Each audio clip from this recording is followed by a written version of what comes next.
Hey, what's up guys? Bal here. This is the first video in a series I'm going to be doing here on this channel where I'm going to be breaking down my debut mixtape, Day and Night. Now eventually the series is going to continue where I'm going to be analyzing each song individually, giving like a backstory and explanation for everything to give you guys a better understanding of like what was going through my head and like the meaning of things and like the other nuances of each song. But today I'm just going to do a full like analysis of like the mixtape and like the order of things and just like the meaning behind everything. Also, eventually I'll be doing two different videos in like the first half, the day half, and the second half, the night. But that's for a later time. So anyway, in order to understand the Day and Night mixtape as a whole, we kind of have to roll it back to like its roots. And originally it was supposed to be called Sunburnt and Single, and you hear me mention that on If Only. I said I was supposed to go up being sunburned and single, and I also said that like this was supposed to be like I was supposed to make a bunch of happy songs and jingles, and just a bunch of shit like that. There's another time I referenced it in the verse before, and what I meant by that was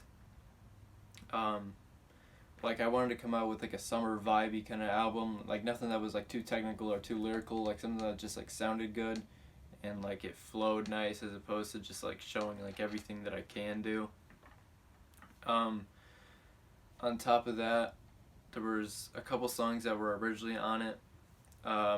It all started when I made this song called A-OK, and that was just like a goofy thing I did on a rap chat, and that eventually turned into Free. So the first two verses that were on Free, they were on that song A-OK, and that had like a goofy jingle where it was like A-OK, like it was too like off-putting, like it was too like feel good in a sense where like it was just kind of weird.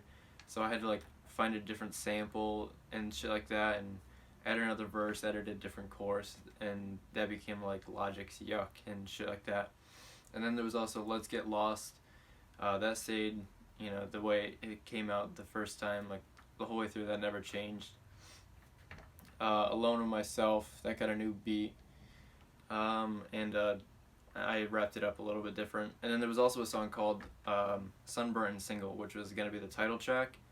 And I liked the way that came out, like when I was writing it, but it didn't sound right, so it never came out on the album.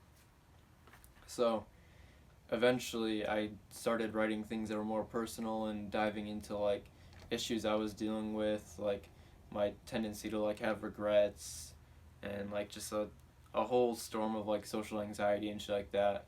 And so eventually I was like, I can't really, like, I'm having trouble writing songs that are supposed to be feel good and summer vibed. So I was like, fuck it, we'll keep the other ones, and I'm gonna keep going down this track of just writing whatever I feel. And eventually that turned into Day and Night, where it's like the top half is like a lot more feel good, and even if I am like walking into the bounds of like anxiety and like personal problems, like it's like a more upbeat kind of instrumental. And even when it's not like Alone with Myself, it's not directly like hating on myself or like directly addressing certain problems. It's loosely like thematic, and a lot more about storytelling.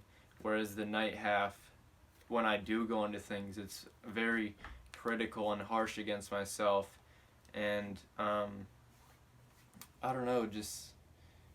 I like how it's separated.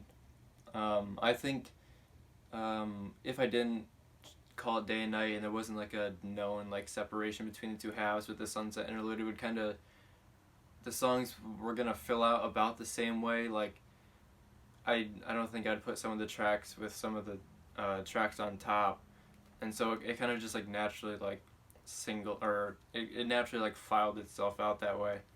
And so then that became like the inspiration for Day and Night, in terms of like the title. So with this project, I mean, I guess it's good that it turned out the way it did, as opposed to just being like this commercialized, I guess you could say, album. It did turn into something that had like value. I mean, the problem with that is that I put out these personal things and people get lost. Like they'll listen to the first track and then views cut in half by the second and third, and then it cuts in half again, and then eventually it's just like not a lot of people listen to the bottom tracks, and that's where I really get into shit. And it's, I mean, I guess like if you really care, like the people that actually like want to hear my music or like hear like what their friends are saying, they'll listen all the way through, and obviously some won't because that's just the way things work. Um, but it's, I don't know. I guess it kind of saves the things that I hold like closer to me for people that are actually like want to listen, or like, because strangers aren't gonna listen to the whole thing through really. Like they'll hear what has the most views or whatever, and then just get the fuck up out. So I guess it's good because like you don't really deserve to hear it, I guess, even though it is public. Um, but yeah, my only problem coming into this was just like I don't really know audio and things like that, and I'm very content, kinda. And so I wanted to put out something that I liked and that I wanted to hear and thought other people would hear, but also it was like this is my first mixtape. Like here, I wanted to get something out for the summer. I didn't want to wait. It was the perfect timing where I don't have to deal with a lot of people. Like I don't have to be in the environment where like there's a lot of harsh criticism because I don't really take to that well. I mean, obviously, I would take it and like learn from it and use it to drive me, but it was like I don't want to be like surrounded in school by people that are just like making a mockery, because it's happened like 3 or 4 times like at our school. So I was like, nah.